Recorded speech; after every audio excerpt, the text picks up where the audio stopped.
زینب بنت علی نے سنا کہ قبیلہ بن سعد سے حسین علیہ السلام نے کچھ زمین خرید لی ہے تو بہت خوش ہوئی۔ اب تک طبیعت اکھڑی ہوئی تھی، اب دل جم گیا۔ یہ بیاباں بھی وطن لگنے لگا، یہ خیموں میں کب تک پڑے رہیں گے؟ مکانات بننے کا کوئی چارہ ہونا چاہیے۔ سجاد کے لیے تو کتب خانے سے ملحق مکان بن جائے گا۔ میرے اکبر کو بھی ایک قطعہ دیجئے، پانی کی قلت نہیں، میں ابھی سے باغ کی بنیاد ڈالوں گی، مکان بعد میں بنتا رہے گا، پہلے باغ ہی لگ جائے۔ یہ فوجیں آگے بڑھیں تو قطعہ خالی ہو، بس فوراً بنیادیں پڑ جائیں۔ پتھر اور لکڑی کی بھی کمی نہیں، وطن سے میں کھجوریں لائی ہوں، ان کی گٹلیاں بو دی جائیں گی، وطن کا لطف آ جائے گا۔ مگر بھیا دیکھیے، اکبر کے لیے جو قطعہ تجویز کیا وہ نہر کے رخ پر ہو، میں چاہتی ہوں کہ خیر سے جلدی ہی اس کی دلہن بیاہ لاؤں۔ یہ زمین بٹوارے کے لیے نہیں، جسے جتنی زمین کی ضرورت ہوگی اتنی مل جائے گی، کون جانے کیا ہونے والا ہے۔ ویسے تو دنیا میں بس 2 گز زمین ہی کافی ہوتی ہے۔ زینب کا دل دھک سے ہو گیا۔ اللہ علی اکبر کو پھلنا پھولنا نصیب کرے، ان کے دشمنوں کو 2 گز زمین نصیب ہو، مگر حسین کو فکر مند دیکھ کر خاموش ہو گئیں۔ بچوں نے تھوڑی دیر تو نہر کے چھن جانے کا غم کیا، پھر سب بھول بھال کر خیموں کے آگے اچھل کود میں مگن ہو گئے۔ ان کے دم سے جنگل میں بہار آ گئی۔ بچوں کی مسرت بھری کلکاریاں سن کر حسین کے ڈوبتے دل کو سہارا مل گیا۔ لوگوں نے کتنا کہا بچوں اور عورتوں کو سفر میں نہ لے جائیے، مگر ان بچوں کے بغیر دنیا سونی تھی، وہی تو ان کا سہارا تھے۔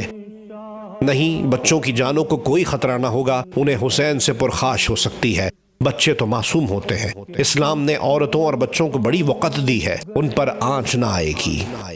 ادھر یہ سیدھا سادہ گھریلو ماحول تھا، ادھر نہر کی ناکہ بندی کے بعد لشکر پہ لشکر چلے آ رہے تھے۔ جہاں تک نظر جاتی تھی سپاہ پھیلی ہوئی تھی، رات بھر آمد جاری رہی۔ صبح ہوتے ہی میدان دشمن کی فوج سے کھچا کھچ بھر گیا۔ حسین ابن علی کی آمد کی خوشی میں جو ندی فخر اور غرور سے چڑھ آئی تھی، کچھ مردہ دل سی ہو کر اترنے لگی۔ موجوں نے سسکیاں بھر کر دم توڑ دیا اور بگولے مست بھوتوں کی طرح رقص کرنے لگے۔ حسین کی فوج کی کیا دہشت تھی کہ اتنی بڑی فوج کا دم سوکھا جا رہا تھا اور کمک طلب کی جا رہی تھی۔ شام سے ابن سعد بھی اپنی تازہ دم فوج لے کر آن پہنچا۔ اس کے جلوں میں رومی اور شامی پیل تن تھے، جن کے دلوں میں نہ موت کا ڈر نہ خوف خدا۔ کمینی صورتیں، پرشکن پیشانیاں، بدبخت نیزے اٹھائے تلواریں سونتے امڈے چلے آ رہے تھے۔ ان کے ساتھ رؤسائے شام تھے، زری لباس زیب تن کیے، عربی نسل کے گھوڑوں پر سوار۔ ان کے ساتھ غلاموں اور خادموں کے جم گھٹے تھے، لونڈیوں بانڈیوں سے بھرے محمل تھے۔ طبل جنگ کی گرج سے میدان کربلا کانپ رہا تھا، ڈنکے کی چوٹ آسمان کا کلیجہ چیرتی گونج رہی تھی۔ ابن سعد جو ہی گھوڑے سے اترا، نوکر چاکر چھتری لے کر لپکے۔ اس نے پہلے تو فوج پر ایک نگاہ غلط انداز ڈالی، پھر پوچھا، نہر پر تو اپنا قبضہ ہے؟ جی ہاں، ہمارے آنے سے پہلے ہی حسین کا قافلہ یہاں پہنچ گیا تھا، خیمے نصب کر لیے تھے، ہم نے بڑی مشکل سے پیچھے ہٹایا، عباس تو شیر کی طرح بپھر گئے، مرنے مارنے پر تیار ہو گئے۔ خولی نے کہا، پھر تم نے موقع سے فائدہ کیوں نہ اٹھایا؟ قصہ ختم کر کے ہم اطمینان کی نیند سو جاتے۔ گرما گرمی سے کچھ امید تو بن گئی تھی، لیکن حسین نے سب کو سمجھا بجھا کر ٹھنڈا کر دیا اور معاملہ وہی ختم ہو گیا۔ حسین ابن علی کا خیمہ کدھر ہے؟ وہ سامنے جو زنگاری رنگ کا خیمہ نظر آ رہا ہے، بس وہی ہے۔ بڑی ناہموار زمین ہے، بڑی تکلیف میں ہے، دریا سے بھی کافی دور ہے، ہوا کے بھی رخ پر نہیں۔ کل رات بڑی بے چینی سے گزری، بچے ہلکان ہو کر روتے رہے۔ امام کی فوج کتنی ہوگی؟ فوج کیا ہے، بس گنتی کے آدمی ہے، تن و مند اور جوان تو انگلیوں پر گن لیجئے، زیادہ تر بچے اور عورتیں ہیں۔ تو کیا یہ سب غلط تھا کہ بڑی فوج ہے اور بڑے مارکے کی جنگ ہونے والی ہے؟ کہاں کی فوج اور کیسی جنگ؟ راستے میں بے شک بے شمار لوگ ساتھ ہو لیے تھے، مگر جو ہی ہر کا لشکر پہنچا اور لوگوں کو کوفہ کی حقیقت معلوم ہوئی کہ حسین حکومت بنانے نہیں موت کے منہ میں جا رہے ہیں، آہستہ آہستہ سب کھسک لیے، بس بیٹے بھائی بھتیجے بھانجے اور چند دوست رہ گئے۔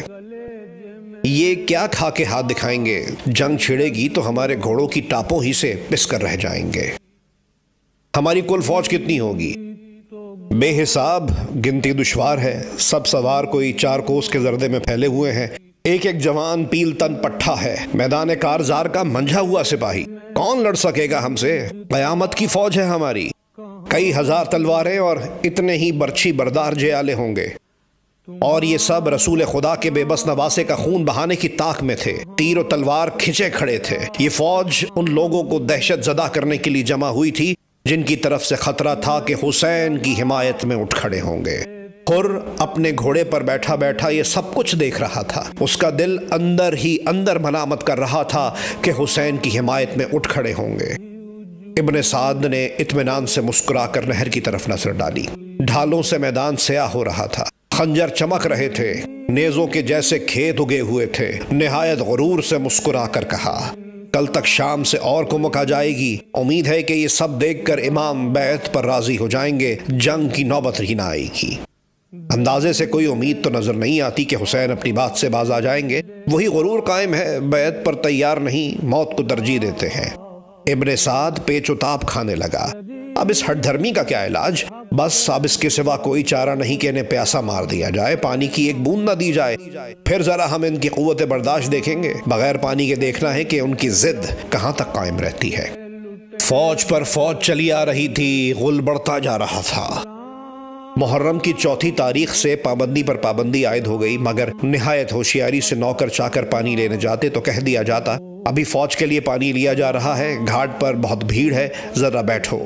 نوکر بیٹھے بیٹھے عاجز آ جاتے، بڑی مشکل سے چھین جھپٹ کر تھوڑا بہت لے جاتے، باقی خالی ہاتھ لوٹ جاتے، دھینگا مشتی کر کے ان کے مشکیزیں پھاڑ دیے جاتے۔ وضو اور غسل کے لیے پانی کی قلت ہو گئی، ابھی پانی پر مکمل پابندی نہیں تھی۔ 5 تاریخ کو عباس خود چند ساتھیوں اور خادموں کو لے کر گئے۔ انہیں دیکھ کر سپاہیوں پر ہیبت طاری ہو گئی۔ اس وقت اتفاق سے پہرا بھی ناکافی تھا، کوئی مزاحمت نہ ہوئی اور کافی پانی آ گیا، مگر حسین سمجھ گئے اب دشمن عربوں کی پرانی چال چلنے والا ہے اور پانی پر سخت پابندی لگ جائے گی۔ انہیں اس کمینے پن کی مسلمانوں سے امید نہ تھی، مگر ڈر ضرور تھا، اس لیے حکم دیا کہ پانی بڑی احتیاط سے برتا جائے، ایک بوند نہ ضائع کی جائے۔ مگر ایک تو ریگستان، اوپر سے بھلا کی گرمی، صرف پینے کے لیے اور وضو کے لیے کتنا پانی چاہیے تھا، غسل کا تو کوئی سوال ہی نہ تھا۔ عباس جو پانی لے گئے تھے اس کے بعد پہرہ داروں پر بڑی سختی ہوئی، پہرہ اور بڑھا دیا گیا اور حکم دے دیا گیا کہ اب پانی بالکل نہ دیا جائے۔ دریا کا بھی جیسے خون خشک ہو رہا تھا، دم بدم پیچھے ہٹ رہا تھا۔ کنارہ سپاہیوں کی خرمستیوں سے اتنا گندا ہو گیا تھا کہ وہاں کا پانی چھونے کے قابل نہیں رہا تھا، پینے کا پانی لینے کے لیے بیچ دھارے تک جانا پڑتا تھا۔ 5 تاریخ کا تھوڑا سا پانی شام تک لے چلا، پھر 6 تاریخ کو دن بھر چلا، 7ویں کو بھی مل گیا، مگر 8ویں کو صرف گھونٹ گھونٹ ملا، صرف بچوں کے لیے رہ گیا۔ پانی کی قلت سختی سے محسوس ہونے لگی۔ عباس اور چند ساتھیوں نے لڑنے مرنے کا ارادہ ظاہر کیا، مگر حسین نے روک دیا۔ یہی تو وہ خدا سے چاہتے ہیں کہ ہم مجبور ہو کر ان سے بھڑ جائیں، بس پھر انہیں بہانہ مل جائے گا۔ تاریخ میں صرف اتنی خبر چھپے گی کہ حسین نے پانی پر ہنگامہ کیا اور بات بڑھ گئی۔ میں یہ بہانہ انہیں ہرگز نہیں دوں گا۔ مگر 8ویں تاریخ سے تو لوگ پانی پانی پکارنے لگے، پیاس کی شدت ناقابل برداشت ہوتی جا رہی تھی، سوائے آنسوؤں کے اور کوئی پانی کا سلسلہ نہ تھا۔ یہ بات دنیا جانتی ہے کہ ابو الفضل عباس اپنے بھائی حسین کے دستے راست تھے۔ حسین کو ان پر حد سے زیادہ بھروسہ تھا۔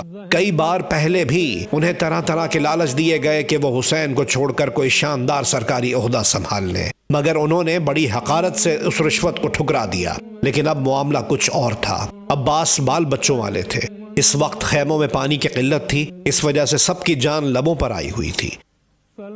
شمر ذی الجوشن عباس کی والدہ ام البنین کا رشتے کا بھائی لگتا تھا، اس حساب سے وہ عباس کا ماموں ہوتا تھا۔ اس نازک وقت میں اس نے آخری ضرب کا منصوبہ بنایا۔ وہ کوفہ سے عباس اور ان کے تینوں بھائیوں جعفر، عبداللہ اور عثمان کے لیے معافی نامے ساتھ لے کر آیا تھا تاکہ مناسب وقت پر انہیں استعمال کر سکے۔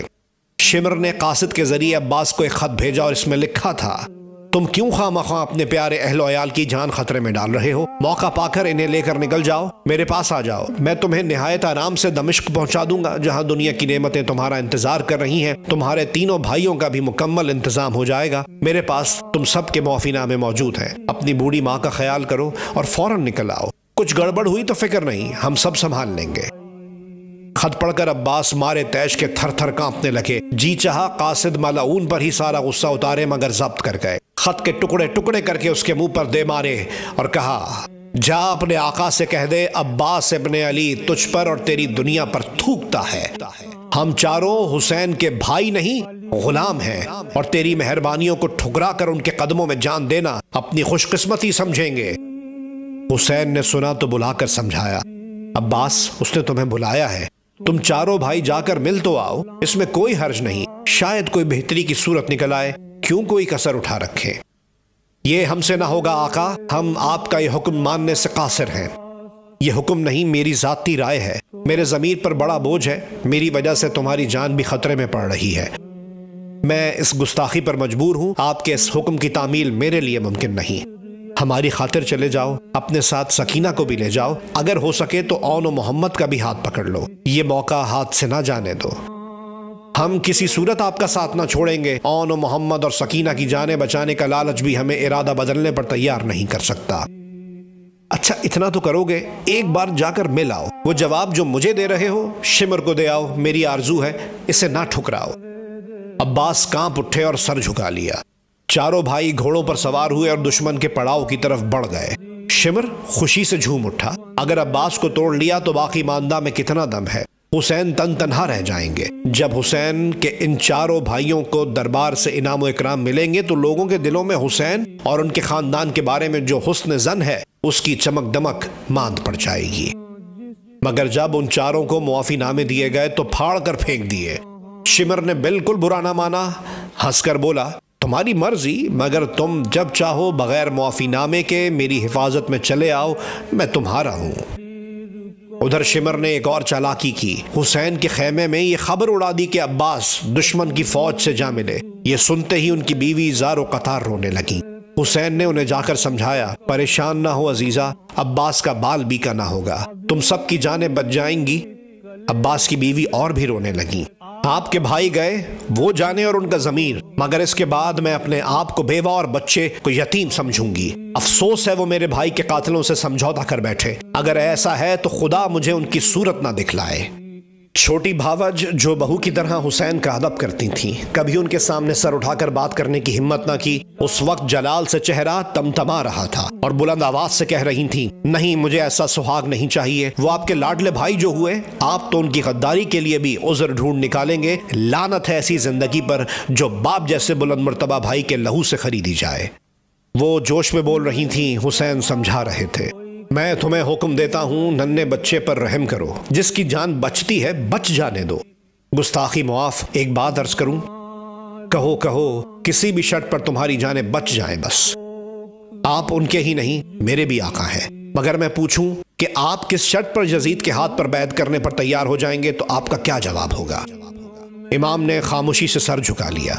تو پھر آپ ہمیں فرض سے کوتاہی کرنے کا حکم کس دل سے دے رہے ہیں؟ وہ جوش میں بولے جا رہی تھیں، انہیں پتہ بھی نہ چلا اور عباس خیمے کا پردہ اٹھا کر اندر داخل ہو گئے۔ امام کی نظریں بھائی کی نظروں سے ٹکرائیں اور جھک گئیں، مگر دل خوشی سے جھوم اٹھا۔ واللہ ایک لمحہ کو بھی یقین نہ آیا کہ عباس مجھے چھوڑ کر چلا گیا، میں تو بس جی کے بہلانے کو کہہ رہا تھا کہ کاش ایسا ہو جائے۔ نہیں عباس، تمہارا وجود تو پانی سے بھی زیادہ اہم ہے۔ یقین تو مجھے بھی نہیں آیا تھا کہ شیر خدا کے فرزند کے قدم ڈگمگا سکتے ہیں، یہ خبر سراسر جھوٹ ہے۔ میرے سرتاج اگر واپس نہیں لوٹے تو گرفتار کر لیے گئے ہوں گے۔ عباس کو گرفتار کرنے والا ابھی پیدا نہیں ہوا۔ ان کی بیوی چونک پڑی، پلٹ کر دیکھا اور کہا، اتنے سال کا ساتھ ہے اور حیرت ہے کہ ہماری بیوی نے ہمیں پہچاننے میں غلطی کی۔ نہیں عباس، اس بیچاری کا قصور نہیں، ہم اسے آزما رہے تھے۔ دل کا عجیب حال ہے، کاش تم کسی طرح بچ جاؤ، مگر تمہارے چلے جانے کے تصور سے ہمت جواب دینے لگتی ہے، یہ انسانی خصلت کا تضاد ہے۔ امام کے چلے جانے کے بعد عباس نے بیوی سے کہا، ہمیں نہیں معلوم تھا کہ ہماری بیوی اتنی دلیر ہے، تم نے آقا کو بڑا خوبصورت جواب دیا، ہمارا دل رقص کرنے لگا، کئی دفعہ خیال آیا کہ تمہیں کسی محفوظ مقام پر پہنچا دوں، آپ سے بڑھ کر محفوظ مقام کیا ہوگا، مگر یہ مجھے کیا ہو گیا تھا، میں نے آپ کی نیت پر لمحہ بھر کے لیے شک کیا، مگر اس شک کی محرک میرے آقا کی محبت تھی جو تمہارے دل میں مجھ سے کم نہیں۔ تھوڑی دیر کے لیے دونوں بھول گئے کہ یہ میدان جنگ ہے، چاروں طرف دشمن نیزے تانے کھڑے ہیں، ان کی دنیا بس وہی رہ گئی۔